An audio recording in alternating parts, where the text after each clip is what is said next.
কানাডার মতো উত্তরের জায়গায় শীতপ্রবণ জায়গায় যদি আপনার এরকম দাবানল ঘটে, তাহলে তার থেকে আমরা যারা সাউথে আছি তাদের কি হতে পারে সহজে অনুমেয়। আমাদের যে স্বাস্থ্যগত ঝুঁকি বর্তমানে এই যে জলবায়ু পরিবর্তনের কারণে তো এক ধরনের ঝুঁকি রয়েছেই, তারপরে এই যে অগ্নিকাণ্ডের জন্য যে ধোঁয়াটা তৈরি হচ্ছে, সে ধোঁয়াটা হচ্ছে আপনার বাদামি কালারের।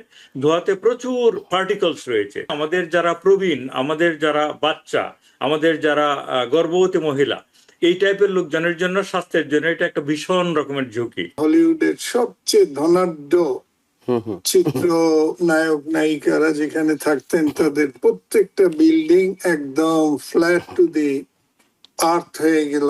কানাডার একটি দাবানল যেটি এখন আমেরিকার 17টির বেশি স্টেটকে এটি প্রভাবিত করছে। আকাশ ধোঁয়ায় আচ্ছন্ন এবং অনেক ক্ষেত্রে নাকে পোড়া গন্ধ লাগছে। নিউ ইয়র্ক সিটিতে আবহাওয়া নিয়ে একটা চরম সতর্ক অবস্থা জারি করা হয়েছে। এই অবস্থায় আপনার মতো একজন পরিবেশবিদকে আমরা যখন সামনে পেয়েছি, আমরা সম্ভবত প্রশ্নটি রাখতে চাই, সেটি হলো এটি আমাদের জন্য কতটা ক্ষতির কারণ হচ্ছে এবং সামনের দিনগুলোতে কতটা আশঙ্কা করছেন যে দীর্ঘমেয়াদে এই ধরনের দাবানল, এই ধরনের বৈশ্বিক আবহাওয়াজনিত সংকটগুলো বাড়তে পারে। ধন্যবাদ আপনাকে এবং আপনার মাধ্যমে টিভিএন এর সমস্ত দর্শক শ্রোতাকে।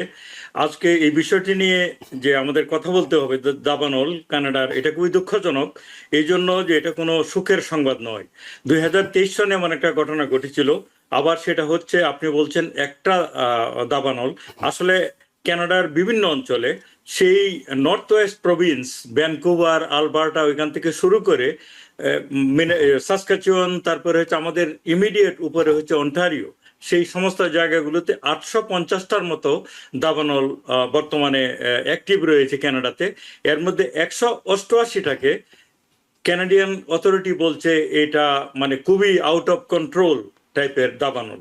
তো সেই যে ঘটনাটা ঘটছে, আমরা সবাই জানি যে কানাডা আমাদের তুলনায় অনেক বেশি নর্থে, অনেক বেশি উত্তরে, অনেক বেশি ঠান্ডা প্রবণ জায়গা।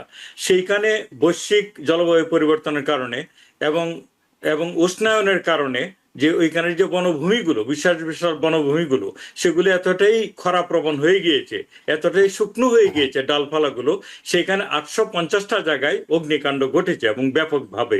যে কানাডার মতো উত্তরের জায়গায়, শীতপ্রবণ জায়গায় যদি আপনার এরকম দাবানল ঘটে, তাহলে তার থেকে আমরা যারা সাউথে আছি তাদের কি হতে পারে সহজে অনুমেয়।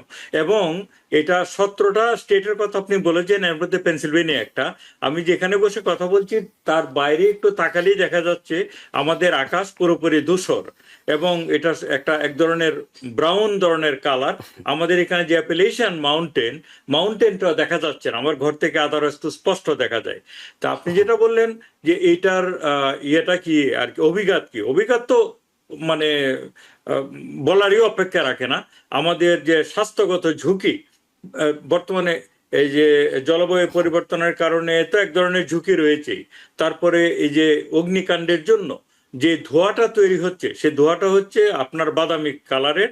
ধোঁয়াতে প্রচুর পার্টিকলস রয়েছে, কারণ এগুলি আর কি গাছপালা পুরনো ধোঁয়া, তো এগুলিতে এক ধরনের, আমরা যখন বারবিকিউ করি এরকম গন্ধও পাওয়া যায়। সেটাতে যে বায়ুমান, যেটা আর কি বায়ুমানের যে সূচক, বায়ুমানের সূচকটা মাপা হয় 1 থেকে 300 পর্যন্ত।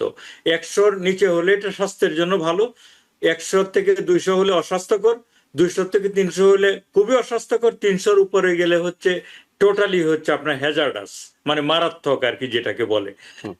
মিনেসোটা, মিশিগান সহ অনেক অঞ্চলে সেই মাত্রাটা পৌঁছেছে গিয়ে 400 থেকে 500-র মধ্যে, যেটা হচ্ছে ঢাকাতে সাধারণত অনেক সময় থাকে, করাচিতে থাকে, নিউ দিল্লিতে থাকে। তো সেই থেকে বোঝা যায় আমাদের যারা প্রবীণ, আমাদের যারা বাচ্চা, আমাদের যারা গর্ভবতী মহিলা, এই টাইপের লোকজনের জন্য, স্বাস্থ্যের জন্য এটা একটা ভীষণ রকমের ঝুঁকি। এবং এটা তো হলো আপনার স্বাস্থ্য ঝুঁকি, তারপরেও আমাদের সামনে আসছে ফিফা ফাইনালস। সেটাও মনে করুন যে 80,000 লোকের মতো একত্র হবে নিউ জার্সিতে। তো সেইখানেও আউটডোরে সেই এটা হবে খেলাটা। এই স্টেডিয়ামে আমি গিয়েছি, সেটা কোনো কাভার্ড স্টেডিয়াম না। তো সব মিলিয়ে এটা খুবই একটা দুঃখজনক পরিস্থিতি। এবং এটা আমরা যারা পরিবেশ নিয়ে কাজ করে, পরিবেশবিদ, আপনি আমাদের অনুষ্ঠান শুরুর একটু আগেই খুবই আমরা থ্যাঙ্কফুল যে আমাদের যে কনফারেন্সটা আমরা করতে যাচ্ছি, যে একটা 28 বছর পূর্তি, বাংলাদেশ পরিবেশ নেটওয়ার্ক ব্যানের 28 বছর পূর্তি, যেটা একটা হচ্ছে সম্পূর্ণ নিজস্ব অর্থায়নে অরাজনৈতিক, অলাভজনক স্বেচ্ছাসেবী সংগঠন, সেটার 28 বছর পূর্তি হচ্ছে। সেই পূর্তি অনুষ্ঠান হবে আপনাদের জ্যাকসন হাইটসের জুইস সেন্টারে বেলা 3টা থেকে রাত 9টা পর্যন্ত, 18ই জুলাই, মানে আসছে শনিবার। তা সেখানে সবাইকে আমাদের আমন্ত্রণ রইল, আপনাদের সহ আমাদের যারা দর্শক শ্রোতা তাদের জন্য উন্মুক্ত, তার জন্য কোনো প্রবেশ মূল্য লাগবে না। এবং আমরা এই পরিবেশ বিষয়ক জিনিসগুলো নিয়ে কথা বলি, কাজ করি, আন্দোলন করি, গবেষণা করি, কিন্তু এরকম দুর্যোগময় পরিস্থিতি নিয়ে আমাদের কথা বলতে হবে সেটা আমরা ভাবিনি। শুধু যে অগ্নিকাণ্ড হচ্ছে সেটা না, আপনারা যারা খবরাখবর দেখেন, আপনারা দেখেছেন যে টেক্সাসে কি পরিমাণ বন্যা হচ্ছে। হ্যাঁ, গুয়াডেলুপো রিভারে, টেক্সাসে হচ্ছে বন্যা, বাংলাদেশে হচ্ছে জলাবদ্ধতা এবং বন্যা, আবার কানাডায় হচ্ছে এই জাতীয় অগ্নিকাণ্ড। সো সব মিলিয়ে অবস্থাটা খুবই সঙ্গীন, খুবই দুর্যোগপূর্ণ। জি, বৈশ্বিক একটি জলবায়ু সংকট যেটির কথা বলা হচ্ছিল অনেক বছর ধরে, এতদিন সেটি কাগজে কলমে থাকলো, এখন বস্তুত কিছুদিন পর পরে এই সংকটগুলোর মুখোমুখি হতে হচ্ছে বিশ্বকে। এবং বিশ্ব নেতৃত্ব নিঃসন্দেহে আপনারা যে সম্মেলনটি করবেন সেটির মাধ্যমে, আরো অনেক সম্মেলনের মাধ্যমে এইসব বিষয়ে অনেক সচেতন হবে বলে আমরা আশা করছি। গত কয়েক বছর যাবৎ ক্যালিফোর্নিয়া, কলোরাডো, ওই অঞ্চল দিয়ে কিন্তু আমেরিকার মধ্যেই প্রচুর এই অগ্নি হচ্ছে, ছড়িয়ে পড়েছে বিভিন্ন প্রান্তে। এবং একটা জায়গা আমার এক্স্যাক্টলি নাম মনে নাই, হলিউডের সবচেয়ে ধনাঢ্য চিত্র নায়ক নায়িকারা যেখানে থাকতেন তাদের প্রত্যেকটা বিল্ডিং একদম ফ্ল্যাট টু দি আর্থ হয়ে গেল, মানে এই 2 বছর আগের কথা। আর এখন এই যে হচ্ছে, যে আশঙ্কা অনেকে করতেছে, এটা আশঙ্কা করাটা খুবই যৌক্তিক। তবে আপনার মনে থাকার কথা, এর আগের একটা আলোচনায় যেমন এটা উঠে আসছিল, যে গরম, তাতে এখানে খেলোয়াড়রা খেলতে পারবে কিনা। তা ওই হাইড্রেটিং একটা নাম দিয়ে মাঝে 3 মিনিটের একটা ব্রেক দিয়ে পানি খেয়ে বা মাথায় ঢেলে ঢেলে প্লেয়াররা কিন্তু খেলছে, এবং খেলারত অবস্থায় কেউ জ্ঞান হারাইছে বা আর খেলতে পারে নাই, এমন পরিস্থিতির সৃষ্টি হয় নাই। এবং আমার একটা বিশ্বাস, যে আশঙ্কা তো আছে, আমার বিশ্বাস খেলাটা ঠিক মতোই হয়ে যাবে যত সময়ে। খেলাটা নিউ ইয়র্ক না হচ্ছে, তো আমরা নিউ জার্সি, জি নিউ ইয়র্ক দুটো মিলেই আর কি। হ্যাঁ, নিউ জার্সিতে হচ্ছে। New Jersey is a very adjacent state to Philadelphia, Pennsylvania. অতএব তাদের এই যে অবস্থা, ওইটার বিস্তারে সেখানে হয়তো একটা পারফেক্ট এনভায়রনমেন্ট খেলার জন্য কতটা থাকবে সেটা একটা আশঙ্কা থেকে যাবে। কিন্তু আমার মনে হয় খেলা, জি, আবহাওয়াবিদরা বলছেন শনিবার একটা বৃষ্টি হতে পারে, সেই বৃষ্টি হয়তো শনিবারে বৃষ্টি হতে পারে।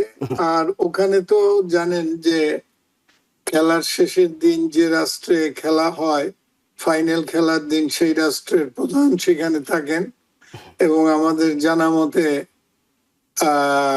ডোনাল্ড ট্রাম্প সেখানে যাওয়ার কথা রয়েছে। এবং ন্যাচারালি আমাদের এখানের যারা পরিবেশ, আমেরিকার, ইউএস এর পরিবেশ বিশারদরা, সরকারি পরিবেশ বিশারদরা, এবং তার বয়স বিবেচনায় সমস্ত কিছু নিয়ে সেখানের সম্পূর্ণ নিরাপদ তার যাওয়া, এটা নিশ্চিত না করলে। এখন এই যে দেখেন, এই খেলার পাশে আরেকটা কথা চিন্তা করেন, আমেরিকার 250তম এই যে বার্ষিকী গেল কিছুদিন আগে, এটা তো এদের জন্য একটা মাইল ফলক। কিন্তু তারপরেও পূর্ব নির্ধারিত যে প্যারেড ছিল সেটা কিন্তু বাতিল করতে হয়েছে অতি গরমের জন্য।